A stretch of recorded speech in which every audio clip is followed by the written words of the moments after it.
Appendix surgery ಆಗಿದೆ. Appendix surgery ಆಗಿದೆ. ಇದಕ್ಕೆ ಸರ್ಜರಿ ಅಡ್ವೈಸ್ ಮಾಡಿದ್ದಾರೆ. ಹಾಂ ಸರ್. ಮಲ್ಗೋಕ್ಕೂ ಆಗ್ತಿಲ್ಲ ಸರ್ ನನಗೆ. ಮಲ್ಗೋದಕ್ಕೆ ತುಂಬ ಊಟನೇ ಮಾಡಿರಲಿಲ್ಲ ನಾನು. ಇದು ಬೈಕ್ ಓಡ್ಸೋಕ್ಕೆಲ್ಲ ಆಗ್ತಾನೇ ಇರಲಿಲ್ಲ. ಅದು ಪೇಯ್ನು ಸರ್, ತಡೆಯೋಕ್ಕಾಗ್ತಿಲ್ಲ. ಈ ಕಡೆ ಫ್ಯಾಮಿಲಿ ಹೇಳ್ಕೊಳಂಗಿಲ್ಲ, ಬಿಡಂಗಿಲ್ಲ. ಚಿಕ್ಕ ಚಿಕ್ಕ ಮಕ್ಕಳು, ಪ್ರೆಷರ್ ಜಾಸ್ತಿ ಆಗಿದೆ, ಡ್ಯೂಟಿಗೆ ಹೋಗ್ಲೇಬೇಕು. ಬೆಳಿಗ್ಗೆ 6 ಗಂಟೆ ಡೈಲಿ ನಮ್ಮ ಮಿನಿಮಮ್ 5 ಕಿಲೋಮೀಟರ್ ವಾಕ್ ಮಾಡಲೇಬೇಕು. ಈ ಕಡೆಯಿಂದ 5 ಕಿಲೋಮೀಟರ್, ಆ ಕಡೆಯಿಂದ 5 ಕಿಲೋಮೀಟರ್. ಬಟ್ ನಾನಲ್ಲಿ ಅದನ್ನ ರೆಫ್ಯೂಸ್ ಮಾಡಿ ನಾನು ಮಾಮೂಲಿ ಫಿಸಿಯೋಥೆರಪಿ ಎಲ್ಲ ಮಾಡಿಕೊಟ್ರು. ಅದಾದ್ಮೇಲೆ ಒಂದು ಸ್ವಲ್ಪ ಪೇನ್ ಕಮ್ಮಿ ಆಗಿತ್ತು. ಆಮೇಲೆ ಮತ್ತೆ ನಾರ್ಮಲ್ ಆಗಿ ಒಂದು 6 ತಿಂಗಳು ವರ್ಷ ಆದ್ಮೇಲೆ ಮತ್ತೆ ಶುರು ಆಯ್ತು. ಇಲ್ಲಿ ಫಸ್ಟ್ ಪಿಕ್ಕಿಗೆ ಒಂದು 75-80% ನನಗೆ ಓಕೆ. 100% ನನಗೆ ನೋವೇ ಇರಲಿಲ್ಲ.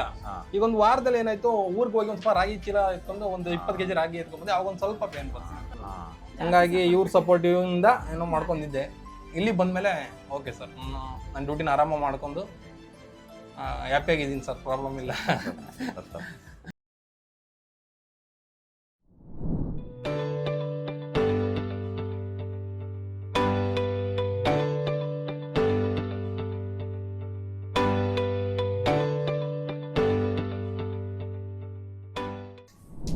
ಸ್ನೇಹಿತರೆ, ಇವರಿಗೆ L4 L5 ಡಿಸ್ಕ್ ಬಲ್ಜು ಮತ್ತು L3 L4 ಮತ್ತು L5 S1 ಎಷ್ಟಿದೆ ಅಂದರೆ ಸಿವಿಯರ್ ಆಗಿದೆ. L4 L5 ಬರೀ 5 mm ಇದೆ. ಹೌದು, ಎಪಿ ಡಯಾಮೀಟರ್.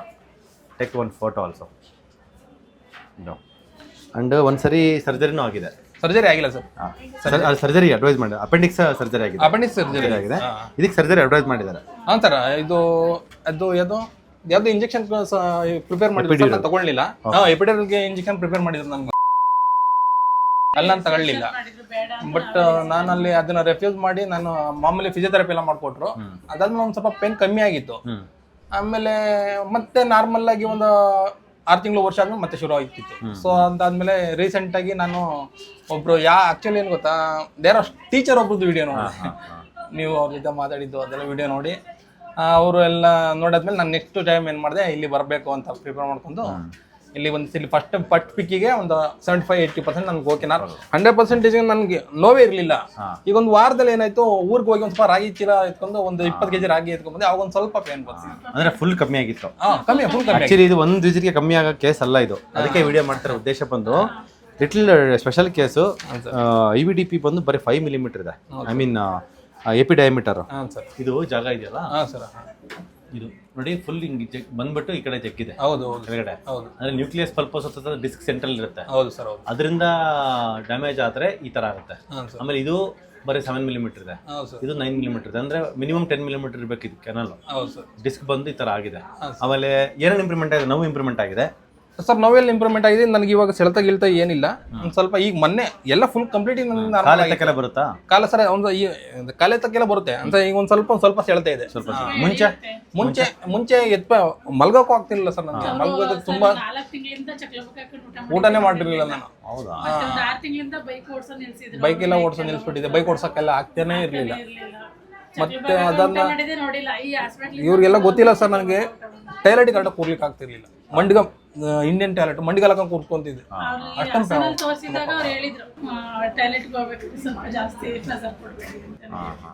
ಇದಕ್ಕೆ ಪರಿಹಾರ ಏನು ಹೇಳಿದ್ರು? ಪರಿಹಾರ ಏನೇನು ಸರ್, ಮಾಮೂಲಿ ಪೇನ್ ಕಿಲ್ಲರ್ ಟ್ಯಾಬ್ಲೆಟ್ ಕೊಡ್ತಿದ್ರು. ಅದೇ ಅಲ್ಲೇ ಇದೆ ನೋಡಿ, ಬಶೀರ್ ಡಾಕ್ಟರ್ ತೋರಿಸಿದ್ದೀನಿ ಅಷ್ಟೇ. ಅದೇ ಸಜೆಷನ್. ಮತ್ತೆ ಅದಾದ್ಮೇಲೆ ನಾನು ನಮ್ಮ ಒಂದು ವಾರ ಅಡ್ಮಿಟ್ ಮಾಡ್ಕೊಳ್ಳೋದು. ಮತ್ತೆ ಅದೇ ಮಾಮೂಲಿ ಫಿಸಿಯೋಥೆರಪಿ ಮಾಡ್ಕೊಳ್ಸೋದು. ಒಂದು ಸ್ವಲ್ಪ ನೋವು ಫಿಸಿಯೋಥೆರಪಿ ಮಾಡೋದು ಒಂದು ಸ್ವಲ್ಪ ಕಮ್ಮಿ ಆಗುತ್ತಲ್ವಾ, ನಂತರ ಡಿಸ್ಚಾರ್ಜ್ ಮಾಡ್ತಿದ್ರು. ನಂದು ಇಂಜಿನಿಯರಿಂಗ್ ಡಿಪಾರ್ಟ್ಮೆಂಟ್ ಸರ್. ಒಂದು ಸ್ವಲ್ಪ ಹಾರ್ಡ್ ವರ್ಕ್ ನಾನು ಹಾರ್ಡ್ ವರ್ಕ್ ಮ್ಯಾಟ್ರ್ ಅಲ್ಲ. ಹಾರ್ಡ್ ವರ್ಕ್ ದಲ್ಲ ಮ್ಯಾಟ್ರು. ನೀವು ಹೇಳಿರಲ್ಲ ಪಥ್ಯ ನಾನು ಮಾಡಕ್ ಕಟ್ ಮಾಡಿದೆ ಇಲ್ಲಿಂದ ಬಂದು 3 ತಿಂಗಳು ಮುಂಚೆನೆ ಬಿಫೋರ್ ಮಾಡಿದೆ ಸರ್.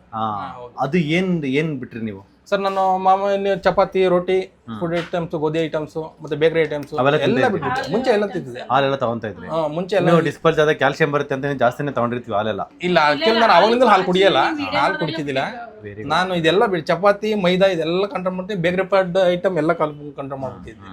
ಸ್ಟ್ರೀಟ್ ಫುಡ್ ಮತ್ತೆ ಈ ಗೋಬಿ, ಪಾನಿಪುರಿ ಎಲ್ಲ ಬಿಟ್ಬಿಟ್ಟು ನಮಗೆ. ಈಗ ಮನೇಲಿ ಆಲೂಗಡ್ಡೆ, ನೀವು ಇಲ್ಲಿಂದ ಬಂದ ತಕ್ಷಣ ಆಲೂಗಡ್ಡೆ ಯಾವ್ದು ಯೂಸ್ ಮಾಡ್ತಿಲ್ಲ. ನೀವು ಹೇಳ್ದಂಗೆ ಒಂದು ಸ್ವಲ್ಪ ನಡಿಕೊಳ್ಳಿ, ಅದು ಮಟನ್ ಈ ತರ ಮಾಡ್ಕೊಂಡು. Super sir. ಎಣ್ಣೆ ಚೇಂಜ್ ಮಾಡಿದ್ರೆ ಅಡಿಗೆಗೆ ಯಾವ ಆಯಿಲ್ ಯೂಸ್ ಮಾಡ್ತೀರಾ? ಸೂಪರ್. ಕೊಬ್ಬರಿ ಎಣ್ಣೆ ಅನ್ನೋದು ಮಾಮೂಲಿ ಆಗಿದೆ. Very good. ಹಂಗೆ ಆಗ್ಬೇಕದು. ಶೇಂಗಾ ಬೀಜ ಎಣ್ಣೆ ಯೂಸ್ ಮಾಡ್ಬೇಡಿ. 100% ಬೇಡ. ಎಲ್ಲದಕ್ಕೂ 100% ಪ್ಯೂರ್ ಆಗಿ ಮಿಕ್ಸ್ ಮಾಡಿ ಮಾಡಿಸ್ಕೊಂತಾರೆ. ಆ ಥರ ಮಾಡ್ಕೋಬೇಡಿ. ಹಿಂಗೆ ಮಾಡಿ. ನನಗೆ ಸಂತೋಷ ಆಯ್ತು ಈ ಕೇಸ್. ಯಾಕಂದರೆ 5 mm ಇರ್ತಕ್ಕಂಥ ಡಿಸ್ಕ್ ಬಲ್ಜು ಈ ಲೆವೆಲ್ಗೆ ಇಂಪ್ರೂವ್ಮೆಂಟ್ ಆಯ್ತು. ಫಸ್ಟ್ ವಿಸಿಟಲ್ಲೇ 70-80% ರೆಡಿ ಆಗಿದೆ ಅಂದರೆ ನನ್ನ ಮಗನಿಗೂ ತುಂಬಾ ಕೆಮ್ಮು ಇತ್ತು. ಈ ಆಯಿಲ್ ಎಲ್ಲ ಚೇಂಜ್ ಮಾಡಿದ್ಮೇಲೆ ಅವನು ಇಂಪ್ರೂವ್ ಆಗಿದ್ದಾನೆ. ಆಬ್ವಿಯಸ್ಲಿ ಏನ್ ಗೊತ್ತಾ, ಅಡಿಗೆ ಮನೆ ಒಂದು ಚೇಂಜ್ ಆದ್ರೆ ಆಸ್ಪತ್ರೆಗೆ ಹೋಗೋ ಅವಶ್ಯಕತೆನೇ ಬರಲ್ಲ. ಹೌದು ಸರ್, ಖಂಡಿತ ನಿಜವಾಗ್ಲೂ ಬರಲ್ಲ ಆ ಥರ. ನಮ್ಮ ಯೂಟ್ಯೂಬ್ ನೋಡ್ತಕ್ಕಂಥ ಏನಕ್ಕೆ ಇಷ್ಟಪಡ್ತೀರಿ ಸರ್? ಸರ್ ಖಂಡಿತ ಸರ್, ಯೂಟ್ಯೂಬ್ ನೋಡೋಂಥವ್ರಿಗೆ ಏನು ಹೇಳ್ತೀನಪ್ಪ ಅಂದರೆ, ಇಲ್ಲಿ ಯಾವುದೇ ಥರ ಪೇನ್ಗಳಿದ್ರೂ ಬಂದು ಇಲ್ಲಿ ತೋರಿಸ್ಕೊಳ್ಳಿ, ಇಲ್ಲಿಗೊಂದು ನಿಮ್ಗೊಂದು ಸೊಲ್ಯೂಷನ್ ಸಿಗುತ್ತೆ, ಹುಷಾರಾಗುತ್ತೆ ಅಂತ ಹೇಳ್ತೀನಿ sir. Yes yes yes yes ಯಾಕಂದರೆ ಅದು ಡಿಸ್ಪಲ್ ಅದು ಒಂಥರ ಸೊಲ್ಯೂಷನ್ನೇ ಬೇರೆ ಇರುತ್ತೆ. ಖಂಡಿತ ಸರ್, ಆ ಪೇಯ್ನು ಸರ್ ತಡೆಯೋಕ್ಕಾಗ್ತಿಲ್ಲ. ಈ ಕಡೆ ಫ್ಯಾಮಿಲಿ ಹೇಳ್ಕೊಳಂಗಿಲ್ಲ, ಬಿಡಂಗಿಲ್ಲ, ಚಿಕ್ಕ ಮಕ್ಕಳು, ಪ್ರೆಷರ್ ಜಾಸ್ತಿ ಆಗ್ತದೆ, ಡ್ಯೂಟಿಗೆ ಹೋಗ್ಲೇಬೇಕು. ಬೆಳಿಗ್ಗೆ 6 ಗಂಟೆ ಡೈಲಿ ನಮ್ಮ ಮಿನಿಮಮ್ 5 ಕಿಲೋಮೀಟರ್ ವಾಕ್ ಮಾಡಲೇಬೇಕು. ಈ ಕಡೆಯಿಂದ 5 ಕಿಲೋಮೀಟರ್, ಆ ಕಡೆಯಿಂದ 5 ಕಿಲೋಮೀಟರ್. ನಾನು ಟ್ರ್ಯಾಕ್ ಚೆಕ್ ಮಾಡಬೇಕು. ಈಗ ಇವ್ರ ಕಡೆ ಮಕ್ಳ ಕಡೆ ಅಂಗಡಿ ಕಡೆ ಎಲ್ಲ ಜಾಸ್ತಿ ಪ್ರೆಸರ್ ನನ್ನ ಮೇಲೆ ಬಂತು. ಹಂಗಾಗಿ ಇವ್ರ ಸಪೋರ್ಟಿವ್ ಇಂದ ಏನೋ ಮಾಡ್ಕೊಂಡಿದ್ದೆ. ಇಲ್ಲಿ ಬಂದ್ಮೇಲೆ ಓಕೆ ಸರ್, ನನ್ನ ಡ್ಯೂಟಿನ ಆರಾಮ ಮಾಡ್ಕೊಂಡು ಹ್ಯಾಪಿಯಾಗಿದ್ದೀನಿ ಸರ್, ಪ್ರಾಬ್ಲಮ್ ಇಲ್ಲ. ನಮ್ಮ ಯೂಟ್ಯೂಬ್ ನೋಡ್ತಕ್ಕಂಥಗಳಿಗೆ ಒಂದು ಹೆಣ್ಮಗುವಾಗಿ ಏನು ಹೇಳಕ್ಕೆ ಇಷ್ಟಪಡ್ತೀರಾ? ಯಾಕಂದ್ರೆ ನೀವು ಗಂಡನ ಕಷ್ಟ ನೋಡಿರ್ತೀರಾ. ನೋಡಿ ಸರ್, ತುಂಬಾನೇ ನೋಡಿದೀನಿ. ಯಾಕೆ ಅಂದ್ರೆ ನಿಮ್ಮ ಇದನ್ನು ನೋಡೇ ಬಂದಿದ್ದು ನಾನು. ಹುಷಾರಾಗವ್ರೆ, ತುಂಬಾನೇ ಕ್ಲಿಯರ್ ಆಗೈತಿ, ಫುಲ್ ಹುಷಾರಾಯ್ತೆ, ಫುಲ್ ಚಕ್ಕಾಗ್ಬೇಕಿಲ್ಲ. ನಾನು ಮುಂಚೆ ಅವ್ರು ಕುತ್ಕೊಂಡು ಚಕ್ಲಬೇಕಕ್ಕೆ ಊಟ ಮಾಡೋದು ನೋಡಕ್ ಆಗ್ದಿರೋದನ್ನೇ ನೋಡೋಕ್ಕಾಗ್ದೇ ರೆಫರ್ ಮಾಡಿ ಇವ್ರು ಒಂದು ವಿಡಿಯೋ ನೋಡಿದ್ರೆ ನಾನು ಇಲ್ಲಿ ಹೋಗ್ಲೇಬೇಕು ಅಂತ ಅಂದ್ರು. ನಾನು ಫೈನಲ್ ಆಪ್ಷನ್ ಸರ್, ಇಲ್ಲಿ ನಗರ ಹೋಗಿದ್ವಿ, ಮತ್ತೆ ಹಾಸನಲ್ಲಿ ಬಶೀರು, ಮಿಷನ್ ಹಾಸ್ಪಿಟಲ್, ಮೈಸೂರು ಇಂತ ಹೋಗಿರೋ ಹಾಸ್ಪಿಟ್ಲೇ ಇಲ್ಲ ಸರ್. ತುಂಬಾನೇ ಖರ್ಚು ಮಾಡಿದ್ವಿ.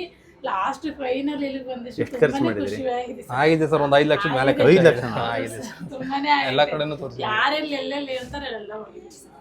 ಇಂಥವ್ರು ಹೋಗಿದ್ದೀವಿ ಅನ್ನಂಗಿಲ್ಲ. ಲಾಸ್ಟ್ ಆಯುರ್ವೇದಿಕ್ ಅರಸೀಕೆರೆಯಲ್ಲಿ ಜಾಜೂರ್ ಅಂತ ಐತೆ, ಅಲ್ಲಿಗೂ ಹೋಗಿದ್ವಿ. ಅಲ್ಲೂ ತಿಕ್ಕಿ ಎಲ್ಲ ಮಾಡಿದ್ರು, ಆದ್ರೂ ಹುಷಾರೇ ಆಗಿಲ್ಲ. ಮಸಾಜ್ ಮಾಡಿದ್ರೆ ವಾಸಿ ಆದ್ರೆ ಒಳಗಡೆ ಇರೋ ಕಾಯಿಲೆ ಅಲ್ವಾ? ಹೌದು ಸರ್, ಒಳಗಡೆಯಿಂದಾನೆ ವಾಸಿ ಆಗ್ಬೇಕು. ಏನಾಗ್ಬಿಡ್ತೋ ಏನೋ ಒಬ್ರು ಹೇಳೋರು ದೇವ್ರದ್ದು ಅದು ಇದು ಅಂತ ಸುಮ್ಮನೆ ತಲೆ ತುಂಬಾರು. ನನಗಂತೂ ಆಯ್ತಾನೆ ಇರ್ಲಿಲ್ಲ. ಅವ್ರು ಯಾವಾಗ ಈ ಹಾಸ್ಪಿಟ್ಲಿಂದ ಹೋಗಿ ಚಕ್ಲಬಾಗ ಊಟ ಮಾಡ್ರೆ ಮನ್ಸಿಗೆ ಆಗಿದ್ದು ಸಾಕು. ಹೌದಾ? ಹೌದು ಸರ್. ಅಂದ್ರೆ ಎಷ್ಟು ದಿನ ಆದ್ಮೇಲೆ ಇಂಜೆಕ್ಷನ್ ಆಗಿ ಎಷ್ಟು ದಿನ ಆದ್ಮೇಲೆ ಕೆಳಗಡೆ ಫಸ್ಟ್ ಡೇ ಓಡ್ ಸೆಕೆಂಡ್ ಡೇನೇ ನಾನು ಆರಾಮ. ಹೌದಾ? ಸೆಕೆಂಡ್ ಡೇನೇ ಕೆಳಗಡೆ ಕೂತ್ಕೊಂಡ್ರು? ಹೌದು, ಇಲ್ಲಿಂದ ಹೋದ್ವಿ, ಹೊರಗಡೆ ಹೋದ್ವಿ. ಅಲ್ಲಿ ಆಶ್ಚರ್ಯನೇ ಆಯ್ತು. ಅವ್ರು ಕೂತ್ಕೊಂಡು ಊಟ ಮಾಡಿದ್ ನೋಡಿ ಆಶ್ಚರ್ಯ ಆಯ್ತು. ಕಾಲ್ ಬಂದ್ಬಿಟ್ಟಿದೆ ಖುಷಿ. ಇಲ್ಲ, ಅವ್ರು ಇಲ್ಲಿಂದ ಇಂಗ್ಲಿಷ್ ಹೊರಗಡೆ ಹೋದ್ವಿ. ಟ್ರೈನಿಗೆ ಹೋಗ್ಬೇಕು ಅಂತ, ಟ್ರೈನ್ ಮಿಸ್ ಆಗುತ್ತೆ ಅಂತಾನೆ ಹೋದ್ವಿ. ಅವತ್ತು ಆಕ್ಚುಲಿ ನನ್ನ ತಂಗಿನೂ ಇರ್ಲಿಲ್ಲ, ಅವಳು ಇಲ್ಲೇ ಇದರಲ್ಲಿ ನೆಲಮಂಗಲೇ ಇರೋದು, ಅವಳು ಇರ್ಲಿಲ್ಲ. ಏನ್ ಮಾಡೋದಪ್ಪ ಅನ್ನಂಗೆ ಆಗಿತ್ತು. ಎಲ್ಲಿ ಇಂಗ್ಲಿಷ್ ಅಲ್ಲಿ ಕೊಟ್ರೆ ಹೋಗಿ ಎಲ್ಲಿ ಕುತ್ಕೋತಾರ ಅಂತ ಒಬ್ಳೆ ಬಂದಿದ್ದೆ. ಎತ್ತಾಡಕ್ ಅದ್ಲಿ ಹಿಂಸೆ ಆಗುತ್ತೆ ಅನ್ನೋದಾಗಿ ಹಿಂಸೆ ಪಡ್ಬೇಕಲ್ಲ ಅನ್ನತ್ತೆ. ಇವ್ರೇ ಆಕ್ಚುಲಿ ನನಗೆ ಧೈರ್ಯ ಹೇಳ್ಕೊಂಡು ಕರ್ಕೊಂಡು ಹೋಗ್ಬಿಟ್ರು. ಅದೇ ಇನ್ನೂ ತುಂಬಾನೇ ಖುಷಿ ಆಗಾಯ್ತು ನನಗೆ. Super sir. ಇವಾಗ ಡೈಲಿ 5 ಕಿಲೋಮೀಟರ್ ಅಲ್ಲಿ ವರ್ಕಲ್ಲಿ ಹೋಗ್ತೀನಿ ಸರ್. ಡೈಲಿ ನನ್ನ ಡ್ಯೂಟಿನೇ ಅದು ಸರ್. ಟ್ರ್ಯಾಕ್ ಚೆಕ್ ಮಾಡಬೇಕು, ಇಂಜಿನಿಯರಿಂಗ್ ಡಿಪಾರ್ಟ್ಮೆಂಟ್ ನಮ್ಮದು. ಡೈಲಿ 5 ಕಿಲೋಮೀಟರ್ ಹೋಗ್ತೀನಿ, 5 ಕಿಲೋಮೀಟರ್ ಬರ್ತೀನಿ ಸರ್. ಕಾಲನ್ಸಿ ತೋರಿಸ್ತೀರಾ ಮಕ್ಕಳ? ಮತ್ತೆ ಕಾಲೆತ್ತಿ. ಓಕೆ, ಆಲ್ಮೋಸ್ಟ್ 70-80 ಡಿಗ್ರಿ ಇದೆ. ಮುಂಚೆ ಎಷ್ಟಿತ್ತು ಸರ್? ಮುಂಚೆ ಇಷ್ಟೇ ಸರ್ ಬರ್ತಿತ್ತು, ಇಷ್ಟು ಬರ್ತಿತ್ತು ಅಷ್ಟೇ. ಬರ್ತಾ ಇತ್ತು ಕಾಲು. ಇವಾಗ ಇಂಪ್ರೂವ್ಮೆಂಟ್ ಆಗುತ್ತೆ. ಓಕೆ, ಬನ್ನಿ ಸರ್. ಅದೇ ಸರ್, ಸ್ವಲ್ಪ ಸೆಳ್ತಾ ಇದೆ ಸರ್. ಅಲ್ಲ, ಅದು ಸರಿಯಾಗುತ್ತೆ. ಇವತ್ತು ಮಾತ್ರ ಸ್ವಲ್ಪ ಚೇಂಜ್ ಮಾಡ್ತೀನಿ, ಅಪ್ಡೇಟ್ ಮಾಡ್ತೀನಿ. ಫುಲ್ ಕುತ್ಕೊಂಡಿದ್ದಾಳೆ, ಕುಕ್ಕರ್ಗಳೆಲ್ಲ ಕುತ್ಕೊಂಡಿದ್ದಾಳೆ ಸರ್. ಬಸ್ಗೆ ಹೊಡಿತಾರಲ್ಲ ಆ ಥರ. ಸ್ವಲ್ಪ ಈ ಕಡೆ ಬನ್ನಿ. ಸ್ವಲ್ಪ ಕಾಲಾಗಲ್ಲ ಮಾಡಿ, ಶೋಲ್ಡರ್ ಬಿಡ್ತಿಗೆ ಅಷ್ಟೊಂದು ಬೇಡ. ಮಾಡಿ ಬಸ್ಗೆ ಕರೆಕ್ಟ್ ಮಾಡಿ. ಎಸ್, ಈ ಥರ ಒಂದು 50 to 60 ಮಾಡಿ ಡೈಲಿ. Okay sir. ಓಕೆನಾ? ಆಮೇಲೆ ಈ ಥರ ಕುಕ್ಕರ್ಗಳು ಕುತ್ಕೊಂಡು ಹೊರಕೊಂಡು ಕುತ್ಕೊಳ್ಳೋದು. ಮಾಲಾಸನ ಅಂದರೆ ಕುತ್ಕೊಂಡು ಕೆಳಗಡೆ ಪಾದ ಇಮ್ಡಿ ಹೋಗ್ಬಿಡಿ. ಎಸ್, ಈ ಥರ ಒಂದು ಅರ್ಧ ಗಂಟೆ ಕುತ್ಕೊಳ್ಳಿ. Okay sir. ಕೆಲಸ ಮಾಡುವಾಗ ಅದು ಫ್ರೀ ಇದ್ದ ಮನೆಯಲ್ಲಿ ಒಂದು ಅರ್ಧ ಗಂಟೆ ಕುತ್ಕೊಳ್ಳಿ. ಇಷ್ಟೇ ಎಕ್ಸಸೈಸು, ಜಾಸ್ತಿ ಎಕ್ಸಸೈಸ್ ಅವಶ್ಯಕತೆ ಇಲ್ಲ. Main food 95% food, 5% exercise. Okay sir. ಯಾಕಂದರೆ 5% ಎಕ್ಸಸೈಸಿಂದ ಕ್ಯೂರ್ ಆಗಂಗಿದ್ರೆ ಇವ್ರು ಆಲ್ರೆಡಿ ಡೈಲಿ ಫಿಸಿಕಲ್ ವಾಕ್ ಇದ್ದೇ ಇದೆ. ಯಾಕೆ ಸಾಫ್ಟ್ವೇರ್ ಇಂಜಿನಿಯರ್ಗಳಿಗೆ ಈ ಕಾಯಿಲೆ ಬರುತ್ತೆ ಅಂದ್ರೆ, ಹೌದು ಸರ್, ಕೆಲಸ ಮಾಡ್ತಿಲ್ಲ ಅಂತ ಅನ್ನೋರಿಗೆ ಬರುತ್ತೆ ಅಂದ್ರೆ ಕೆಲಸ ಮಾಡ್ತಾ ಇದ್ದಾರೆ ಅವರು. ಐ ಮೀನ್ ಯೂಸ್ ಮಾಡ್ತಾ ಇದ್ದಾರೆ. ಇವರಿಗೆ ನೋವೇ ಬರಬಾರ್ದಾಯ್ತು. ಫಿಸಿಕಲ್ ಆಕ್ಟಿವಿಟಿ ಸ್ಟ್ರಾಂಗ್ ಇದೆ ಅಂತ ಕುತ್ಕೊಂಡೇ ಕೆಲಸ ಮಾಡ್ತಾರಪ್ಪ, ನೋವು ಬರುತ್ತೆ ಅನ್ನೋದಕ್ಕೆ. ಬೇರೆಯವ್ರಿಗೆ ಅವ್ರಿಗೆ ಹೆಂಗ್ ಬರ್ತಾ ಇದೆ ಅಂದ್ರೆ ಇವೆರಡರಲ್ಲೂ ಇಲ್ಲ ಸಮಸ್ಯೆ. ಹೌದು ಸರ್. ಇವರು ದಿನಕ್ಕೆ ಇಷ್ಟು ಹಾರ್ಡ್ ವರ್ಕ್ ಮಾಡಿದ್ರು ನೋವು ಬರ್ತೈತೆ. ಅವರು ಕಂಟಿನ್ಯೂಸ್ ಆಗಿ 10 ಅವರ್ ಕುತ್ಕೊಂಡ್ರು ನೋವು ಬರ್ತೈತೆ ಅಂತಂದ್ರೆ, ಇವರು ಹೇಳಿರಲ್ಲ ಬೇಕರಿ ಫುಡ್ ಅದು ಇದು ಅಂತ ಎಲ್ಲ ಅವರು ಅಷ್ಟೇ. ಸೆಂಟ್ರಲ್ ಕುತ್ಕೊಳ್ಳೋದು, ಅವಾಗ ಕಾಫಿ ಕುಡಿಯೋದು, ಟೀ ಕುಡಿಯೋದು. ಕಾಫಿ ಟೀ ಅಂತ ಸರ್ ತುಂಬಾ ಕುಡಿತೀವಿ. ಇವೆಲ್ಲ ಇದು ಲೈಫ್ ಟೈಮ್ ಬಿಟ್ಬಿಡಿ ಸರ್. ಬಿಟ್ಟಿದ್ದೀನಿ ಸರ್. ಹಿಂಗೆ 6 ತಿಂಗಳ ಮೇಲೆ ಆಗೋಯ್ತು. ಸೊಂಟ ಭಾರ ಏನೋ ಎತ್ತಂಗಿಲ್ವಾ? ಹಂಗೇನಿಲ್ಲ, ಇವಾಗ ಆಲ್ಮೋಸ್ಟ್ ರೆಡಿ ಆಗಿದ್ದಾರೆ ಅವರು. ಸ್ವಲ್ಪ ಮಾತ್ರೆಗಳು ಅಪ್ಡೇಟ್ ಮಾಡ್ಕೊಡ್ತೀನಿ, ಇನ್ನೊಂದು 15 ದಿನ ಹಂಗೆ ಸ್ವಲ್ಪ ಇದು ಮಾಡ್ಕೊಳ್ಳಿ. ಇವಾಗ ಎಕ್ಸರ್ಸೈಸ್ ಎಲ್ಲ ಸ್ಟಾರ್ಟ್ ಮಾಡ್ಕೊಂಡು ಸ್ಟ್ರೆಂತ್ ಆದ್ಮೇಲೆ ಬರಲೇ ಇರ್ತಿ. ಓಕೆ ಸರ್, ಸ್ಟ್ರೆಂತ್ ಆದ್ಮೇಲೆ ಇರ್ತಿ. ಅದೇ ಸರ್ ನಾನು ಎಕ್ಸರ್ಸೈಸ್ ನಾರ್ಮಲ್ ಮಾಡ್ತಿದ್ದೆ, ಬಟ್ ಇಲ್ಲಿ ಬಂದ್ಮೇಲೆ ಡ್ರಾಪ್ ಮಾಡಿದೆ. ಯಾಕಂದ್ರೆ ಇವಾಗ ನಿಮ್ಗೆ ಹೇಳ್ಕೊಟ್ಟಿರ್ತಾರಲ್ಲ ಅವು ಎಕ್ಸರ್ಸೈಸ್ ಮಾಡಿ ಸರ್. ಬಸ್ಗೆ ಹೊಡಿಯೋದು, ಫುಲ್ ಕುತ್ಕೊಳ್ಳೋದು, ಮತ್ತೆ ಮಲ್ಕೊಂಡು ಕಾಲು ಎತ್ತೋದೆಲ್ಲ ಮಾಡಿ sir. Okay sir, okay thank you sir. It's okay sir, thank you. ಸ್ನೇಹಿತರೆ ನಮಸ್ಕಾರ, ನಾನು ನಿಮ್ಮ ಡಾಕ್ಟರ್ ರಾಕೇಶ್ ಜಯಪ್ರಕಾಶ್. ನಮ್ಮ ಹಾಸ್ಪಿಟ್ಲಲ್ಲಿ ಡಾಕ್ಟರ್ ಹಿಲ್ ಪೇನ್ ಕ್ಯೂರ್ ಹಾಸ್ಪಿಟ್ಲಲ್ಲಿ ಸ್ಟಾರ್ಟಿಂಗ್ ಇಂದ ಇಲ್ಲಿವರೆಗೂ ಕೂಡ ಲೈಕ್ ನಾವು ಮಂಡಿ ನೋವು, ಸೊಂಟ ನೋವು, ಮತ್ತು disc bulge, cervical spondylosis, lumbar spondylosis and rheumatoid arthritis, ಈ ಥರ ಎಷ್ಟೋ ಆಟೋಇಮ್ಯೂನ್ ಕಂಡೀಷನ್, ಪೇನ್ಫುಲ್ ಕಂಡೀಷನ್ಸ್ಗೆ ನಾವು ಟ್ರೀಟ್ಮೆಂಟ್ ಕೊಡ್ತಾ ಬಂದಿದ್ದೀವಿ. ಕೊಟ್ಟಿರ್ತಕ್ಕಂಥ ಟ್ರೀಟ್ಮೆಂಟು ಜನಗಳಿಗೆ ತುಂಬ ಚೆನ್ನಾಗಿ ವರ್ಕ್ ಆಗ್ತಾ ಇದೆ ಆ್ಯಂಡ್ ಎಲ್ಲರಿಗೂ ಕೂಡ ಚೆನ್ನಾಗಿ ಕ್ಯೂರ್ ಆಗ್ತಾ ಇದೆ. ಎಲ್ಲರೂ ಸಂತೋಷದಿಂದ ಒಬ್ಬರಿಂದ ಒಬ್ರಿಗೆ ಹಿಂಗೆ ರೆಫರ್ ಮಾಡ್ತಾ ಇವತ್ತು ನಮ್ಮ ಪೇಷಂಟ್ಸ್ನ ಸಂಖ್ಯೆ ಒಂದು ದಿನಕ್ಕೆ 140ರಿಂದ 150 ಪೇಷಂಟ್ಸ್ ಆಗಿದೆ. ಬಟ್ ಡಾಕ್ಟರ್ ರಾಕೇಶ್ ಅಂದರೆ ನಮಗೆ ಎಫಿಷಿಯೆಂಟಾಗಿ ಪೇಷಂಟ್ನ ನೋಡಬೇಕಂದ್ರೆ ಒಂದು ದಿನಕ್ಕೆ ಒಂದು 30ರಿಂದ 40 ಕ್ವಾಲಿಟಿ ಕೇರ್ ಮಾಡ್ಬೇಕಂದ್ರೆ 30ರಿಂದ 40 ಅಷ್ಟೇ ನೋಡೋಕ್ಕೆ ಸಾಧ್ಯ ಆಗುತ್ತೆ. ಬಟ್ ಹಿಂಗೆ ನಾವು 30-40 ಅಷ್ಟೇ ನಾವು ಅಪಾಯಿಂಟ್ಮೆಂಟ್ ಕೊಟ್ಕೊಂಡು ಹೋಗ್ಬಿಟ್ರೆ ಅದು ನೆಕ್ಸ್ಟು 3 ಮಂತ್ಸ್ವರೆಗೂ ಪೆಂಡಿಂಗ್ ಆಗಿಬಿಡುತ್ತೆ. ನಾವು ಮಿನಿಮಮ್ ಅಂದರೆ 3 to 4 ವೀಕ್ಸಲ್ಲಿ ಮತ್ತೆ ರೀವಿಸಿಟ್ ಮಾಡಲೇಬೇಕಾಗುತ್ತೆ. ನಾನು ಡಾಕ್ಟರ್ ರಾಕೇಶ್ ನಮ್ಮ ಟೀಮ್ ಡಾಕ್ಟರ್ಸ್ನ ಮೀಟ್ ಮಾಡೋದಕ್ಕೆ. ಅದಕ್ಕೋಸ್ಕರ ಏನು ಮಾಡಿದ್ವಿ, ಲಾಸ್ಟು ಕಪಲ್ ಆಫ್ ವರ್ಷಗಳಿಂದ ನಮ್ಮ ಹಾಸ್ಪಿಟಲಲ್ಲಿ ಡಾಕ್ಟರ್ಸ್ನೆಲ್ಲ ಟ್ರೈನ್ ಮಾಡ್ಕೊತ ಬಂದಿದ್ವಿ. ಟ್ರೈನ್ ಮಾಡಿಕೊಂಡು ಅವರು ಡಾಕ್ಟರ್ ರಾಕೇಶ್ ಪ್ರೋಟೋಕಾಲ್ ಏನಿದೆಯೋ ಫಾರ್ ದೀಸ್ ಕಂಡೀಷನ್ಸ್ ಅದು ರಿವರ್ಸ್ ಮಾಡ್ಕೊಳೋದಕ್ಕೆ ಏನೆಲ್ಲ ಸಪೋರ್ಟ್ ಆಗಬೇಕು, ಡಾಕ್ಟರ್ ರಾಕೇಶ್ ಪ್ರೋಟೋಕಾಲ್ ಬಂದು ಡಾಕ್ಟರ್ ರಾಕೇಶ್ ಪ್ರೋಟೋಕಾಲ್ ಅಲ್ಲ, ನಮ್ಮ ಗುರುಗಳು, ಮೆಂಟರ್ಸು, ಪ್ರೊಫೆಸರ್ ಆಗಿರ್ತಕ್ಕಂಥ ಡಾಕ್ಟರ್ ಮಿತ್ರ ಬಸು ಚಿಲ್ಲರು, doctor Aravind Diwakar, doctor Arup Mukherjee sir, doctor Naresh sir, ಇವ್ರದ್ದೆಲ್ಲರನ್ನೂ ಕೂಡ ವೀಡಿಯೋದಲ್ಲಿ ಹಾಕಿರ್ತೀನಿ. ನಾನು ಕಾನ್ಫರೆನ್ಸ್ಗೆ ಹೋದಾಗೆಲ್ಲ ಹಾಕಿರ್ತೀನಿ. ಸೊ ಅವ್ರು ಹೇಳಿರ್ತಕ್ಕಂಥ ಪ್ರೋಟೋಕಾಲ್ಸ್ನ ನಾವು ಇನ್ನೂ ಸ್ವಲ್ಪ ರಿಫೈನ್ ಮಾಡಿಬಿಟ್ಟು ನಮ್ಮ ಪೇಷಂಟ್ಸ್ಗಳಿಗೆ ಸೆಟ್ ಆಗೋ ಥರ ಸ್ವಲ್ಪ ಎಕನಾಮಿಕಲ್ಲಾಗಿ ಅಫೋರ್ಡೆಬಲ್ ಕಾಸ್ಟಲ್ಲಿ ಕೊಡೋದಕ್ಕೆ ನಾವು ಮಾಡ್ತಾ ಇರೋದ್ರಿಂದ ಪೇಷಂಟ್ಸಿಂದ ತುಂಬ ಚೆನ್ನಾಗಿ ರೆಸ್ಪಾನ್ಸ್ ಬರ್ತಾಯಿದೆ. ಸೊ ಡಾಕ್ಟರ್ ರಾಕೇಶ್ ಪ್ರೋಟೋಕಾಲ್ ಅಂತ ಹಾಕಿದ್ವಿ. ಈ ನಮ್ಮ ಪ್ರೋಟೋಕಾಲ್ನ ನಮ್ಮ ಡಾಕ್ಟರ್ಸ್ಗೂ ಅದನ್ನೇ ಟ್ರೈನ್ ಮಾಡಿದ್ವಿ. ನಮ್ಮಲ್ಲಿರ್ತಕ್ಕಂಥ ಎಲ್ಲ ಡಾಕ್ಟರ್ಸ್ಗೂ ಟ್ರೈನ್ ಮಾಡಿದ್ವಿ. ನಮ್ಮ ಹಾಸ್ಪಿಟ್ಲಿಗೆ ಹೊಸದಾಗಿ ಒಂದು ಕಪಲ್ ಆಫ್ ಮಂತ್ಸಿಂದ 2 ಡಾಕ್ಟರ್ನ ಹೈರ್ ಮಾಡಿದ್ವಿ. ಅವರು MBBS ಮಾಡಿದ್ದಾರೆ, ಮತ್ತು ಫಂಕ್ಷನಲ್ ಮೆಡಿಸಿನ್ ಕೋರ್ಸಸ್ಸು ಮತ್ತು ಇಂಟೆಗ್ರೇಟೆಡ್ ಮೆಡಿಸಿನ್ ಕೋರ್ಸಸ್ ಎಲ್ಲ ಮಾಡಿದ್ದಾರೆ. ಪೇಯ್ನ್ ಮ್ಯಾನೇಜ್ಮೆಂಟಲ್ಲಿ ಅವ್ರಿಗೂ ಕೂಡ ತುಂಬ ಚೆನ್ನಾಗಿ ಎಕ್ಸ್ಪೀರಿಯನ್ಸ್ ಇದೆ, ನಾಲೆಡ್ಜ್ ಇದೆ. ಸೊ ಡಾಕ್ಟರ್ ರಾಕೇಶ್ನ ಅನುಪಸ್ಥಿತಿನಲ್ಲಿ ಅಂದರೆ ಆಬ್ಸೆನ್ಸ್ನಲ್ಲಿ ನಾನು ಬೇರೆ ಟ್ರೈನಿಂಗ್ ಹೋಗಿರುವಾಗ, ಕಾನ್ಫರೆನ್ಸ್ಗೆ ಹೋಗಿರುವಾಗ, ಮತ್ತು ಅಥವಾ ಆ ಟೈಮಲ್ಲಾಗಲಿ, ಅಥವಾ ಡಾಕ್ಟರ್ ರಾಕೇಶ್ ಓನ್ಲಿ 30ರಿಂದ 40 ಅಪಾಯಿಂಟ್ಮೆಂಟ್ಸ್ ಅದೇ ಕಾರಣದಿಂದನಾಗಲಿ ಅಪಾಯಿಂಟ್ಮೆಂಟ್ಸ್ ತುಂಬ ಪೋಸ್ಟ್ಪೋನ್ ಆಗಿ ನಿಮಗೆ 1.5 ತಿಂಗಳು 2 ತಿಂಗಳೆಲ್ಲ ಆಗ್ತಾ ಹೋಗುತ್ತೆ. ಆವಾಗ ನಿಮ್ಮ ಕಾಯಿಲೆ ಜಾಸ್ತಿ ಆಗುತ್ತೆ. ಸೊ ಅದು ಜಾಸ್ತಿ ಆಗಬಾರ್ದು, ಯಾಕಂದರೆ ಪ್ರಾಪರಾಗಿ ಫಾಲೋ ಅಪ್ ಬೇಕಾಗುತ್ತೆ ವೈದ್ಯರದು. ಹಾಗಾಗಿ ನಮ್ಮ ಟೀಮ್ ಡಾಕ್ಟರ್ಸ್ನ ಟ್ರೈನ್ ಮಾಡಿಬಿಟ್ಟು ಅವರು ಏನು ನಾವು ಪ್ರೋಟೋಕಾಲ್ ಕೊಡ್ತಿದ್ದೋ ಆ ಪ್ರೋಟೋಕಾಲ್ನ ಸಿಸ್ಟಮಲ್ಲಿ ಸೇವ್ ಮಾಡಿಬಿಟ್ಟು ಕಸ್ಟಮೈಸ್ಡಾಗಿ, patient to patient condition different ಇರುತ್ತೆ, ಕಸ್ಟಮೈಸಾಗಿ ಮಾಡಿ ಕೊಡೋದಕ್ಕೆ ಅವರು ತಯಾರಿರ್ತಾರೆ. ಸೊ ಡಾಕ್ಟರ್ ರಾಕೇಶ್ ಇಲ್ಲ ಅಂತಂದರೆ ದಯವಿಟ್ಟು ಯಾರೂ ಬೇಜಾರಾಗಬೇಡಿ, ಅಥವಾ ಡಾಕ್ಟರ್ ರಾಕೇಶ್ಗೆ ಅಪಾಯಿಂಟ್ಮೆಂಟ್ ಸಿಕ್ಕಿಲ್ಲ ಅಂದರೆ ದಯವಿಟ್ಟು ಬೇಜಾರಾಗಬೇಡಿ. ಸೊ ನಮ್ಮ ಟೀಮ್ ಡಾಕ್ಟರ್ಸ್ ಜೊತೆಗೆ ತೋರಿಸ್ಕೊಂಡು ಕನ್ಸಲ್ಟೇಷನ್ನು ಮಾಡಿಸ್ಕೊಂಡು ಪ್ರಿಸ್ಕ್ರಿಪ್ಷನ್ ಬರೆಸ್ಕೊಂಡು ಅವ್ರ ಹತ್ರ ನೀವು ನಂಬಿಕೆಯಿಂದ ಟ್ರೀಟ್ಮೆಂಟ್ ತೊಗೊಳ್ಳಿ. ಯಾಕಂದರೆ ಅವ್ರು ಫಾಲೋ ಮಾಡ್ತಿರೋದು ನಾವೇನು ನಾವೇನು ಗೈಡ್ಲೈನ್ಸ್ ಕೊಟ್ಟಿರ್ತಾರೆ ಅದೇ ಗೈಡ್ಲೈನ್ಸ್ನ ಫಾಲೋ ಮಾಡ್ತಿರ್ತಾರೆ. ಎಷ್ಟೋ ಪೇಷಂಟ್ಸ್ಗಳು ಹೇಳ್ತಾರೆ, ಸರ್ ನಿಮಗೆ ಅಪಾಯಿಂಟ್ಮೆಂಟಿಗೆ ಫೋನ್ ಮಾಡಿದ್ವಿ, 1.5 ತಿಂಗಳಾಯ್ತು, 2 ತಿಂಗಳಾಯ್ತು, ಅದಕ್ಕೆ ನಾವೇನು ಮಾಡಿದ್ವಿ, 1 ತಿಂಗಳು ತೋರಿಸ್ಕೊಂಡೋದ್ವಿ, 1 ತಿಂಗಳಾದಮೇಲೆ ಮಾತ್ರೆಗಳು ನಿಲ್ಲಿಸ್ಬಿಟ್ವಿ, ಮಾತ್ರೆ ನಿಲ್ಲಿಸಿದ ಮೇಲೆ ಪೇಯ್ನ್ ಜಾಸ್ತಿ ಆಯಿತು ಅಂತ ಹೇಳ್ತಾರೆ. ಸೊ ನಮ್ಮ ಹಾಸ್ಪಿಟ್ಲಲ್ಲಿ ಏನಂದರೆ ರೀಜನರೇಟಿವ್ ಮೆಡಿಸಿನ್ ಆಗಿರೋದ್ರಿಂದ ಮಸಲ್ಸು ಮತ್ತು ಜಾಯಿಂಟ್ಸು ಮತ್ತು ನರ್ವ್ಸು ರೀಬಿಲ್ಡ್ ರೀಜನರೇಟ್ ಆಗೋದಕ್ಕೆ ಬೇಕಾಗಿರ್ತಕ್ಕಂಥ ಸಪ್ಲಿಮೆಂಟೇಷನ್ ಒಂದು ಕಂಟಿನ್ಯೂಸ್ ಟೈಮ್ ಪೀರಿಯಡಲ್ಲಿ ಕೊಡಬೇಕಾಗುತ್ತೆ. ಆ ಟೈಮಲ್ಲಿ ಸಡನ್ನಾಗಿ ಮೆಡಿಸಿನ್ ಸ್ಟಾಪ್ ಮಾಡಿದರೆ ಬಿಕಾಸ್ ಆಫ್ ಅಪಾಯಿಂಟ್ಮೆಂಟ್ ಸಿಕ್ಕಿಲ್ಲ ಅಂತನಾ ಅಥವಾ ಡಾಕ್ಟರ್ ರಾಕೇಶ್ ಇಲ್ಲ ಅಂತ ಅದನ್ನು ನಾವು ಸ್ಟಾಪ್ ಮಾಡಿದರೆ ಅವಾಗೇನಾಗುತ್ತೆ, ಆ ಒಂದು ರೀಬಿಲ್ಡಿಂಗ್ ಪ್ರೊಸೆಸ್ಸು ಹಾಲ್ಟ್ ಆಗಿಬಿಡುತ್ತೆ, ಅಲ್ಲೇ ಸ್ಟಾಪ್ ಆಗಿಬಿಡುತ್ತೆ. ಆವಾಗ ನೀವು ಅಷ್ಟು ದುಡ್ಡು ಖರ್ಚು ಮಾಡಿರೋದು ಕೂಡ ಸುಮ್ಮನೆ ವ್ಯರ್ಥವಾಗಿಬಿಡುತ್ತೆ. ಅದು ಆಗಬಾರ್ದು. ಯಾಕೆಂದರೆ ಇಡೀ ಕರ್ನಾಟಕದ ಜನತೆ ನಮ್ಮ ಹಾಸ್ಪಿಟಲ್ನ ನಂಬ್ಕೊಂಡು ಬರ್ತಾಯಿದ್ದೀರಾ, ಡಾಕ್ಟರ್ ರಾಕೇಶ್ ಮತ್ತು doctor hill hospital, pain cure hospital ನಂಬ್ಕೊಂಡು ಬರ್ತಾಯಿದ್ದೀರಾ. ಬಂದಿರೋದಕ್ಕೆ ನಿಮ್ಗೆ ಒಳ್ಳೇದಾಗಬೇಕು, ನೀವು ಖರ್ಚು ಮಾಡಿರ್ತಕ್ಕಂಥ ದುಡ್ಡಿಗೆ ನ್ಯಾಯ ಸಿಗಬೇಕು ಅಂತ ಒಂದು ಉದ್ದೇಶದಿಂದ ನಾವು ಡಾಕ್ಟರ್ಸ್ನ ಇನ್ನೂ ಚೆನ್ನಾಗಿ ಟ್ರೈನ್ ಮಾಡಿ ಇನ್ನೂ ಚೆನ್ನಾಗಿ ಅವ್ರನ್ನ ರೆಡಿ ಮಾಡಿದ್ದೀವಿ. ಸೊ ಯಾರೂ ಕೂಡ ಮನಸ್ಸಿನಲ್ಲಿ ಏನೂ ಅಂದ್ಕೊಳ್ದಂಗೆ ಡಾಕ್ಟರ್ ರಾಕೇಶ್ ಇಲ್ಲ ಅಂತ ಅಂದ ತಕ್ಷಣ ಡಾಕ್ಟರ್ ರಾಕೇಶೇ ಬೇಕು ಅಂತ ಜಗಳ ಮಾಡಿದೆ. ದಯವಿಟ್ಟು ನಾನು ನಿಮಗೆ ಮನದಾಳದಿಂದ ಹೃದಯಪೂರ್ವಕ ಕಳಕಳಿಯಿಂದ ಮನವಿ ಮಾಡ್ಕೊಳ್ತಾ ಇದ್ದೀನಿ. ಡಾಕ್ಟರ್ ರಾಕೇಶ್ ಇಲ್ಲ ಅಂತಂದರೆ ನೀವು ಮಾನಸಿಕವಾಗಿ ಒಂಥರ ಖಿನ್ನತೆಗೆ ಹೋಗೋ ಥರನೇ ಆಗುತ್ತೆ ಇಲ್ಲಿ ಪೇಷಂಟ್ಸು. ಯಾಕಂದ್ರೆ ನಂಬ್ಕೊಂಡು ಬಂದಿರ್ತಾರೆ ಅಷ್ಟು ದೂರದಿಂದ, ಅಪಾಯಿಂಟ್ಮೆಂಟ್ ಸಿಕ್ಕಿಲ್ಲ ಅಂತ ಅಂದ್ರೂ ಹಂಗೆ ಆಗುತ್ತೆ. ಅದು ಇನ್ನೂ ಮನಸ್ಸಿಗೆ ಇನ್ನೂ ದುಃಖ ಕೊಡುತ್ತೆ. ಸೊ ಆ ದುಃಖ ಪಡ್ಕೊಂಡಂಗೆ ಧೈರ್ಯವಾಗಿ ನಂಬಿಕೆಯಿಂದ ನಮ್ಮ doctor heal hospital, pain cure hospital ಇರತಕ್ಕಂಥ ಟೀಮ್ ಡಾಕ್ಟರ್ಸ್ ಹತ್ರ ಟ್ರೀಟ್ಮೆಂಟ್ ತಗೊಳ್ಳಿ. ಅವ್ರ ಟ್ರೀಟ್ಮೆಂಟ್ ಕೂಡ ಡಾಕ್ಟರ್ ರಾಕೇಶ್ ಟ್ರೀಟ್ಮೆಂಟ್ ಏನಿರುತ್ತೋ ಅದೇ ಸೇಮ್ ಟ್ರೀಟ್ಮೆಂಟ್ 100% ಸಿಮಿಲರ್ ಆಗಿರುತ್ತೆ. ಇಂಡಿವಿಜುವಲ್ ಪರ್ಸೆಪ್ಷನ್ನು ಮತ್ತೆ ಕಸ್ಟಮೈಸೇಷನ್ ಮತ್ತೆ ಪ್ರೋಟೋಕಾಲ್ಸ್ ಎಲ್ಲನೂ ಕೂಡ ಅದೇ ಪ್ರಕಾರನೇ ಹಾಕೊಂಡು ಹೋಗ್ತಾ ಇದೀವಿ ನಾವು. ಎಲ್ಲರಿಗೂ ರಿಸಲ್ಟ್ ಬರುತ್ತೆ. ಡಾಕ್ಟರ್ ರಾಕೇಶ್ ಟ್ರೀಟ್ಮೆಂಟ್ ಕೊಟ್ಟಾಗ ಹೆಂಗ್ ರಿಸಲ್ಟ್ ಬರುತ್ತೋ ಅದೇ ತರನೇ ನಮ್ಮ ಟೀಮ್ ಡಾಕ್ಟರ್ಸ್ ಕೊಟ್ಟಾಗ ರಿಸಲ್ಟ್ ಬರುತ್ತೆ. ದಯವಿಟ್ಟು ಮನಸ್ಸಿಗೆ ಯಾವುದೇ ರೀತಿಯಾಗಿರ್ತಕ್ಕಂಥ ಭೇದ ಭಾವ ತೋರದೆ ನಮ್ಮ ವೈದ್ಯರ ಹತ್ರ ಟ್ರೀಟ್ಮೆಂಟ್ ತಗೊಳ್ಳಿ ಅಂತ ಹೇಳ್ತಾ, ಡಾಕ್ಟರ್ ರಾಕೇಶ್ ಪ್ರೋಟೋಕಾಲ್ ನ ಫಾಲೋ ಮಾಡ್ತಕ್ಕಂಥ ನಮ್ಮೆಲ್ಲ ಟೀಮ್ ಡಾಕ್ಟರ್ಸ್ಗೂ ನಾಲೆಡ್ಜು ಇರ್ತಕ್ಕಂಥ ಟೀಮ್ ಡಾಕ್ಟರ್ಸ್ ಎಲ್ಲರನ್ನೂ ಕನ್ಸಲ್ಟ್ ಮಾಡ್ಬೋದು. ಟ್ರೀಟ್ಮೆಂಟ್ ಅಲ್ಲಿ ಪ್ರೋಟೋಕಾಲ್ 100% ಕೊಟ್ಟಿರ್ತಕ್ಕಂಥ ಡಾಕ್ಟರ್ಸ್ಗಳನ್ನ ಮಾತ್ರ OPD ನಲ್ಲಿ ಕೂರಿಸಿರ್ತೀವಿ. OPD ನಲ್ಲಿ ಮಿನಿಮಮ್ ಟು ಮಿನಿಮಮ್ ನಮ್ಮ ಹಾಸ್ಪಿಟಲ್ ಟೋಟಲಿ 18 to 20 ಡಾಕ್ಟರ್ಸ್ ಇದ್ದಾರೆ. ಎಲ್ಲರಿಗೂ ಟ್ರೈನ್ ಅಪ್ ಮಾಡಿದ್ವಿ.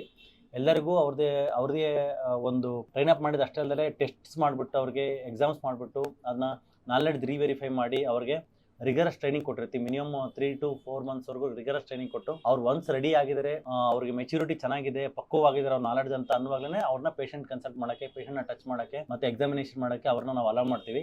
ಯಾಕಂದ್ರೆ ಕ್ವಾಲಿಟಿ ಪ್ರಿಸಿಡ್ಸ್ ಕ್ಯೂರ್ ಅಂತ ನಾವು ಅರ್ಥ ಮಾಡೋದು, ಅಂಡ್ ಕೇರಿಂಗ್ ಪ್ರಿಸಿಡ್ಸ್ ಕ್ಯೂರ್ ಅಂತ. ನಾವು ಪ್ರಾಪರ್ ಇರ್ತಕ್ಕಂಥ ಕೇರ್ ಕೊಡ್ತಕ್ಕಂಥ ಡಾಕ್ಟರ್ಗೆ ನಾಲೆಡ್ಜ್ ಅಷ್ಟೇ ಅಲ್ಲ, ಆ ಒಂದು ಎಂಪತಿನೂ ಇರಬೇಕು. ಇರಬೇಕು, ಆ ಒಂದು ಕ್ವಾಲಿಟಿ ಆಫ್ ಫೀಲಿಂಗ್ ಇರಬೇಕು, ಆ ಒಂದು ಹೀಲಿಂಗ್ ಟಚ್ ಇರಬೇಕು. ಅದರಲ್ಲೇನೆ ಪೇಷಂಟ್ಸ್ ವಾಸಿ ಆಗೋದು. Not just because of many degrees, not just because of more and more knowledge. Correct ಆಗಿರ್ತಕ್ಕಂಥ ಎಲ್ಲನೂ ಇರಬೇಕು, ನಾಲೆಡ್ಜ್ ಇರಬೇಕು ಕ್ಯೂರ್ ಆಗೋದಕ್ಕೆ, ಮತ್ತೆ ಆ ಒಂದು ಕೇರಿಂಗ್ ಆಟಿಟ್ಯೂಡ್ ಇರಬೇಕು, ಕ್ಯಾರೆಕ್ಟರ್ ಇರಬೇಕು, ಮತ್ತೆ ಒಂದು ಎಂಪತಿ ಇರಬೇಕು. ಇದೆಲ್ಲನೂ ಮಿಶ್ರಣವಾಗಿ ಬರುವಾಗಲೇ ವಾಸಿ ಆಗುತ್ತೆ. ಸೊ ಇದೆಲ್ಲನೂ ಕೂಡ ನಮ್ಮ ಇರ್ತಕ್ಕಂಥ ಡಾಕ್ಟರ್ಸ್ ನ ನಾವು ಹೈರ್ ಮಾಡುವಾಗಲೇ ಅವ್ರದ್ದು ಕ್ಯಾರೆಕ್ಟರ್, ಆಟಿಟ್ಯೂಡ್, ಬಿಹೇವಿಯರ್ ನೋಡ್ಬಿಟ್ಟೆ ನಾವು ಹೈರ್ ಮಾಡಿರ್ತೀವಿ. ನಾಲೆಡ್ಜ್ ನೋಡಿ ಹೈರ್ ಮಾಡಿರ್ತೀವಿ, ಸರ್ಟಿಫಿಕೇಶನ್ಸ್ ಏನೇನು ಮಾಡಿದ್ರೆ ಅಂತ. ಅದ್ರ ಜೊತೆಗೆ ನಮ್ಮ ಪೇಷಂಟ್ ನ ಡೀಲ್ ಮಾಡೋದಕ್ಕೆ ಒಂದು 3 to 4 months ಚೆನ್ನಾಗಿ ಟ್ರೈನಿಂಗ್ ಕೊಟ್ಬಿಟ್ಟು, ಆ ಟ್ರೈನಿಂಗ್ ಮಾಡಿದ್ಮೇಲೆ ಎಕ್ಸಾಮ್ ಬರೆಸ್ಬಿಟ್ಟು ಅವರೆಲ್ಲ ನಾಲೆಡ್ಜ್ ಮೆಚುರಿಟಿ ಕರೆಕ್ಟ್ ಆಗಿದೆ, ಎಲ್ಲನೂ internal and heartful dealing with the patient ಇದೆಲ್ಲ ಕರೆಕ್ಟ್ ಆಗಿದೆ ಅಂತ ನಮಗೆ ಅನ್ಸಿದ ಮೇಲೆ ಅವ್ರನ್ನ ಪೇಷಂಟ್ ಬಿಡ್ತೀವಿ. ಸೊ ಹಂಗಾಗಿ they are equally competent as doctor Rakesh. So ದಯವಿಟ್ಟು ಏನು ಅಂದ್ಕೊಳ್ಳದೆ ಟ್ರೀಟ್ಮೆಂಟ್ ತಗೊಳ್ಳಿ ಅವ್ರ ಹತ್ರ. ಸೊ ನಮ್ಮಲ್ಲಿ ಒಂದು ಲಾಸ್ಟ್ ಕಪಲ್ ಆಫ್ ಮಂತ್ಸ್ ಅಲ್ಲಿ ಹೈರ್ ಮಾಡಿರ್ತಕ್ಕಂಥ MBBS ಮಾಡಿ ಇಂಟಗ್ರೇಟೆಡ್ ಮೆಡಿಸಿನ್ ಕೋರ್ಸ್ ಮಾಡಿರ್ತಕ್ಕಂಥ ಇಬ್ರು ಡಾಕ್ಟರ್ಗಳು, ಇನ್ನೊಂದಿಬ್ರು ಇದ್ದಾರೆ ಬಂದಿಲ್ಲ. ಸೊ ಅವ್ರನ್ನ ನಾವು ಇಂಟ್ರೊಡ್ಯೂಸ್ ಮಾಡ್ತಾ ಇದ್ದೀನಿ. ಅವ್ರನ್ನ ಇಂಟ್ರೊಡ್ಯೂಸ್ ಮಾಡಿ ನಿಮ್ಗೆ ಅವ್ರ ಪರಿಚಯ ಮಾಡಿಸ್ತೀನಿ. ನೆಕ್ಸ್ಟ್ ಟೈಮ್ ಬರುವಾಗ ದಯವಿಟ್ಟು ನಾನು ಡಾಕ್ಟರ್ ರಾಕೇಶ್ ಇಲ್ಲ ಅಂದ್ರೆ ಅವ್ರು ಇದ್ದಾರೆ ಅಂದ್ರೆ ಅವರೆಲ್ಲ ಯಾರೇ ಇದ್ದಾರೆ ಅಂದ್ರೆ ಟ್ರೀಟ್ಮೆಂಟ್ ತಗೊಳ್ಳಿ. They are equally competent. ಮಾತಾಡ್ಸೋಣ ಅವ್ರನ್ನ. ಮೇಡಮ್ ನಮಸ್ಕಾರ. ಎಲ್ರಿಗೂ ನಮಸ್ಕಾರ. ನನ್ನ ಹೆಸರು ದೀಕ್ಷಿತಾ ಅಂತ. Have been practising integrated medicine and functional and regenerative medicine.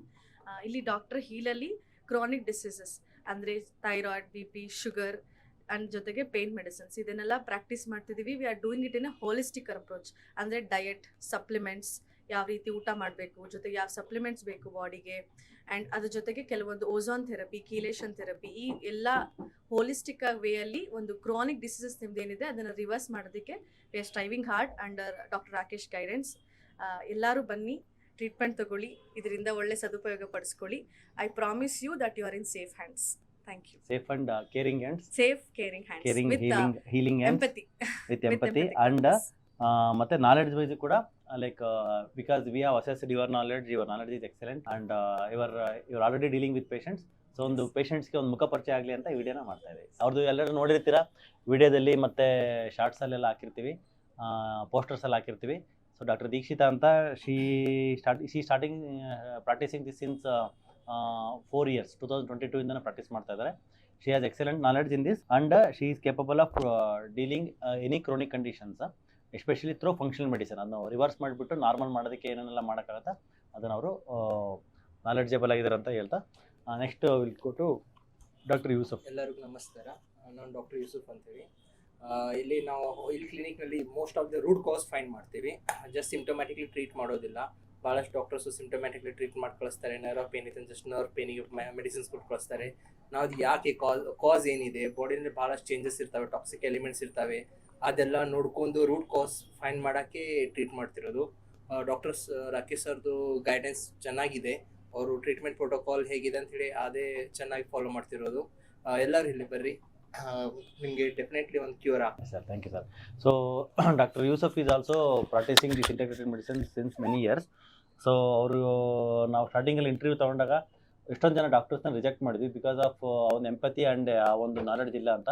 But we have selected many doctors, ಅದರಲ್ಲಿ ಇವರಿಬ್ಬರು ವೆರಿ ಪ್ರಾಮಿನೆಂಟ್ ಡಾಕ್ಟರ್ಸು. ಸೊ ಹಂಗಾಗಿ ಅವ್ರ ನಾಲೆಡ್ಜ್ ಚೆನ್ನಾಗಿದೆ. ಮತ್ತು ನಾಲೆಡ್ಜಲ್ಲಿ ಪೇಷಂಟ್ ಎಕ್ಸ್ಪೀರಿಯೆನ್ಸು, ಅವ್ರದ್ದು ಪೇಷಂಟ್ ಫೀಡ್ಬ್ಯಾಕು ತುಂಬ ಚೆನ್ನಾಗಿದೆ. ಎಷ್ಟೋ ಜನ ಪೇಷಂಟ್ಸ್ಗಳು ಇವ್ರ ಹತ್ರ ನಾನು ಇಲ್ಲದೆ ಇರುವಾಗ ಇವ್ರ ಹತ್ರ ಟ್ರೀಟ್ಮೆಂಟ್ ತೊಗೊಂಡು ಹೋಗಿದ್ದಾರೆ. ಮತ್ತು ನಾವು ಅವ್ರಿಗೆ ಫೀಡ್ಬ್ಯಾಕ್ ಕಾಲ್ಸ್ ಮಾಡಿ ಪೇಷಂಟ್ಗೆ ಕೇಳಿದಾಗ ಟ್ರೀಟ್ಮೆಂಟ್ ಆಗಿದೆಯಲ್ಲ ಹೆಂಗೆ ಅಂತ ಕೇಳಿದಾಗ ಅವರು ನಮಗೆ ಚೆನ್ನಾಗಾಗಿದೆ, ಬೆಟರ್ ಡಾಕ್ಟರ್ಸು ನಮ್ಮ ಚೆನ್ನಾಗಿ ಹೀಲ್ ಮಾಡಿದ್ದಾರೆ ಅಂತಲೇ ಹೇಳ್ತಾರೆ. ಮತ್ತು ಇನ್ನೊಂದು ಬಂದು ನಾವು ಅವರು ಸೆಕೆಂಡ್ ಟೈಮ್ ಅಂದರೆ ಈಗ patients second visit third visit ಬಂದಿರ್ತಾರೆ, ಆ ಟೈಮಲ್ಲಿ ನಾನು ಇರೋದಿಲ್ಲ. ಸೊ ನೆಕ್ಸ್ಟ್ ವಿಸಿಟಲ್ಲಿ ಪೇಷಂಟ್ಸ್ ಬಂದಾಗ ನಾನು ಇರ್ತೀನಿ.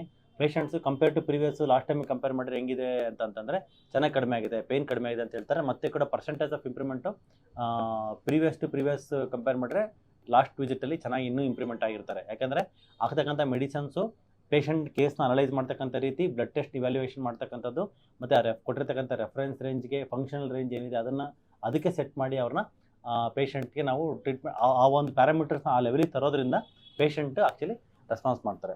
ಸೊ ಯಾವುದೇ ಪೇಯ್ನ್ಫುಲ್ ಕಂಡೀಷನ್ಸ್ ಆಗ್ಬೋದು ನಿಮಗೆ. ಆ ಪೇಯ್ನ್ಫುಲ್ ಕಂಡೀಷನ್ಸ್ ಯಾಕೆ ಬಂದಿರುತ್ತೆ? Because of chronic inflammation and because of like free radical damage which is happening in the body.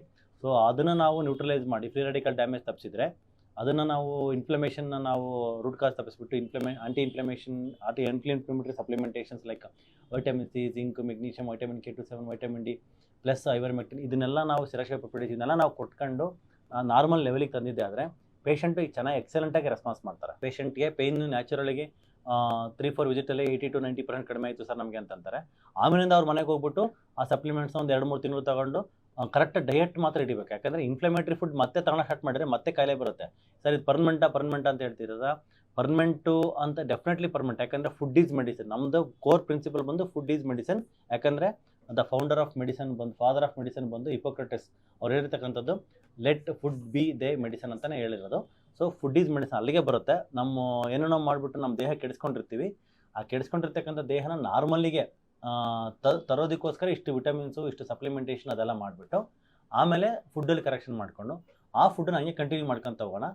ಆಮೇಲೆ ಇದು ಸಪ್ಲಿಮೆಂಟ್ಸ್ಗಳನ್ನ ಸ್ಟಾಪ್ ಮಾಡ್ಕೋಬೋದು. ಸ್ಟಾಪ್ ಮಾಡಿಕೊಂಡು ಕೆಲವರಿಗೆ 6 ತಿಂಗಳಿಗೆ ಮಿನಿಮಮ್ ಡ್ಯಾಮೇಜ್ ಆಗಿದ್ರೆ 6 ತಿಂಗಳಿಗೆ ಆ ಮೆಡಿಸಿನ್ಸ್ ಎಲ್ಲ ನಿಲ್ಲಿಸ್ತೀವಿ. ಕೆಲವು 3 ತಿಂಗಳಿಗೆ ನಿಲ್ಲಿಸ್ತೀವಿ. ಕೆಲವರಿಗೆ 1 ವರ್ಷದವರೆಗೂ ತಗೊಂಡು ಇವತ್ತೊಂದು ಅಜ್ಜಿ ಬಂದಿದ್ದರು. ಅವ್ರಿಗೆ ಆಲ್ಮೋಸ್ಟ್ 2024 ಜೂನಿಂದ ಟ್ರೀಟ್ಮೆಂಟ್ ಕೊಟ್ಟಿದ್ವಿ. Now she is 80% ರಿಕವರ್ಡು. ಸೊ ಅವ್ರಿಗೆ ಅವಾಗಿಂದನೂ ಸರ್ಜರಿ ಹೇಳ್ತಾನೆ ಇದ್ರು. ಬಟ್ ಅವ್ರಿಗೆ ಸರ್ಜರಿ ವಿಲ್ಲಿಂಗ್ ಇರಲ್ಲ. ಯಾಕಂದರೆ ಏಜ್ ಬಂದು 65 ಇಯರ್ಸ್ ಆಗಿತ್ತು. ಡಾಕ್ಟರ್ಸೇ ರಿಜೆಕ್ಟ್ ಮಾಡಿದ್ರು ಸರ್ಜರಿ ಬೇಡ ಅಂತ. ಸೊ ಬೇರೆ ಎಲ್ಲಿದೆ, there is no way out. So ಅವಾಗ ನಾವು ಅವ್ರಿಗೆ ಈ ಒಂದು functional medicine and integrated medicine, regenerative medicine, injections ಎಲ್ಲ ಸ್ಟಾರ್ಟ್ ಮಾಡಿದ್ಮೇಲೆ she has improved almost 80%. So ಈ ಥರ ನಾವು ಮಾಡ್ತಕ್ಕಂಥ ಒಂದು ಉದ್ದೇಶ ಇರುತ್ತೆ. So doctor Dikshita and doctor Yusuf ಇರ್ತಾರೆ. So they are excellent doctors who are practising doctor Rakesh protocol in doctor heal pain cure hospital. So doctor Rakesh ಅಂತ ಏನು ನೀವು ನಂಬಿಕೆ ಇಟ್ಕೊಂಡು ಬರ್ತಿದ್ದೀರೋ ಅದಕ್ಕೆ ನಾನು ಆಭಾರಿಯಾಗಿದ್ದೇನೆ. ನಾನು ಕೂಡ ಪೇಷಂಟ್ ನೋಡ್ತೀನಿ. ಡೈಲಿ 30-40 ಪೇಷಂಟ್ ಅಷ್ಟೇ ನೋಡೋಕ್ಕಾಗುತ್ತೆ. ಅದಕ್ಕೆ ಮೇಲ್ಗಡೆ ಅಪಾಯಿಂಟ್ಮೆಂಟ್ಗಳು ಸುಮ್ಮನೆ ಮುಂದಕ್ಕೆ ಪೈಲಪ್ ಆಗಿ 3 ತಿಂಗಳವರೆಗೂ ಹೋಗಿ ಕಾಯಿಲೆ 1 ತಿಂಗಳಾದ್ಮೇಲೆ ಮಾತ್ರೆ ಖಾಲಿ ಆಗಿ ನೋವು ಜಾಸ್ತಿ ಮಾಡ್ಕೊಂಡು ಖರ್ಚು ಮಾಡಿರೋ ದುಡ್ಡಿಗೆ ಪಶ್ಚಾತ್ತಾಪ ಪಟ್ಟು ಒಂದು ಮನಸ್ಸಲ್ಲಿ ಒಂದು ದುಃಖ ಪಡೋದಕ್ಕಿಂತ ನೀವು ದಯವಿಟ್ಟು ನಮ್ಮ ಟೀಮ್ ಡಾಕ್ಟರ್ಸ್ ಹತ್ರ ತೋರಿಸಿ. ಅವರು ಕೂಡ ಈಕ್ವಲಿ ಪೊಟೆನ್ಷಿಯಲ್ ಇದ್ದಾರೆ. ಸೊ ದಟ್ ಇವಾಗ ಪೇಷಂಟ್ಸ್ ಫ್ಲೋ ಕೂಡ 140-150 ಪೇಷಂಟ್ಸ್ ಇರುತ್ತೆ. Like humanly it is impossible for doctor Rakesh to see and witness every case. So ಹಂಗಾಗಿ ಎಷ್ಟಾಗುತ್ತೋ ನಾನು ಪ್ರಯತ್ನಪಟ್ಟು ಶ್ರಮ ಹಾಕಿ ಶ್ರದ್ಧೆಯಿಂದ ನೋಡ್ತಾ ಇದ್ದೀನಿ. ನನ್ನ ಕೈಲಿ ಯಾವಾಗ ಅದನ್ನು ಲಿಮಿಟ್ ಕ್ರಾಸ್ ಮಾಡೋಕ್ಕೆ ನನ್ನ ಕೈಲಿ ಆಗ್ತಾ ಇಲ್ವೋ ಅದೇ ನನ್ನ ನಾಲೆಡ್ಜ್ನ ಇವರಿಗೆ ಟ್ರೈನ್ ಮಾಡಿಬಿಟ್ಟು ಅದೇ ಪ್ರೋಟೋಕಾಲ್ನ ಇವರಿಗೆ ಇನ್ನು ಕಲಿಸ್ಕೊಟ್ಬಿಟ್ಟು ಅವ್ರಿಗೆ ಇನ್ನು ನೆಕ್ಸ್ಟ್ ಲೆವೆಲ್ಗೆ ಪೇಷಂಟ್ನ ನೋಡೋದಕ್ಕೆ ಹೆಚ್ಚಾಗಿ ಜನಗಳ ಸೇವೆ ಮಾಡೋದಕ್ಕೆ ನಾವು ಸಿದ್ಧರಿದ್ದೇವೆ ಅಂತ ಹೇಳ್ತಾ ಈ ಮಾತು ಮುಗಿಸ್ತಾ ಇದ್ದೀನಿ. ಏನೇ ಡೌಟ್ಸು ಕಮೆಂಟ್ಸು ಇದ್ದರೆ ಕೆಳಗಡೆ ಯೂಟ್ಯೂಬಲ್ಲಿ ಕಮೆಂಟ್ ಮಾಡಿ ನಾನು ನಿಮಗೆ ಆನ್ಸರ್ ಮಾಡ್ತೀನಿ. ಮತ್ತು ಇದು ಯಾವುದು ಡಾಕ್ಟರ್ ರಾಕೇಶ್ ಹಾಸ್ಪಿಟ್ಲಾಗ ಇರೋದಿಲ್ಲ ಅಂತಲ್ಲ, ನಾನು ಹಾಸ್ಪಿಟ್ಲಾಗ ಇರ್ತೀನಿ, ಒಂದು 30-40 ಪೇಷಂಟ್ ನೋಡೋಕ್ಕಾಗುತ್ತೆ. ಆಮೇಲೆ ಪೈಲಪ್ ಆಗುತ್ತೆ ಒಂದು ರೀಸನ್.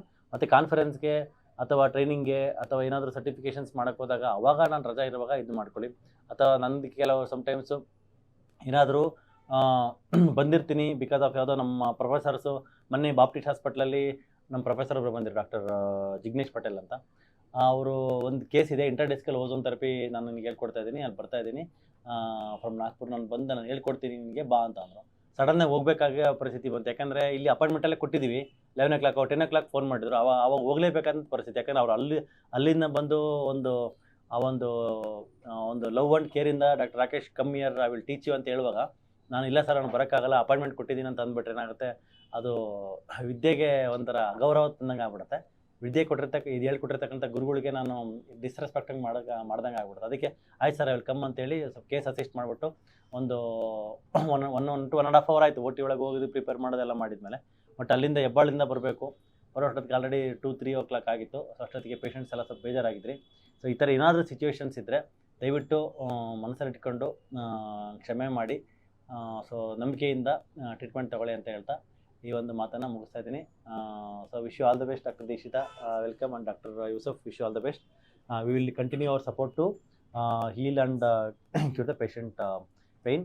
ಆ್ಯಂಡ್ ಇನ್ಮೇಲೆ ಏನಾದರೂ ಡಿಸ್ಕಷನ್ಸ್ ಇದ್ದರೆ, healthy discussions like different topic ಮೇಲೆ ಎಲ್ಲ ಟೈಮಲ್ಲೂ ಕೂಡ ಪೇಷಂಟ್ ಜೊತೆಗೆ ಮಾತಾಡೋದು ಅಷ್ಟೇ ಕನ್ವರ್ಸೇಷನ್ ಬರ್ತಾಯಿತ್ತು.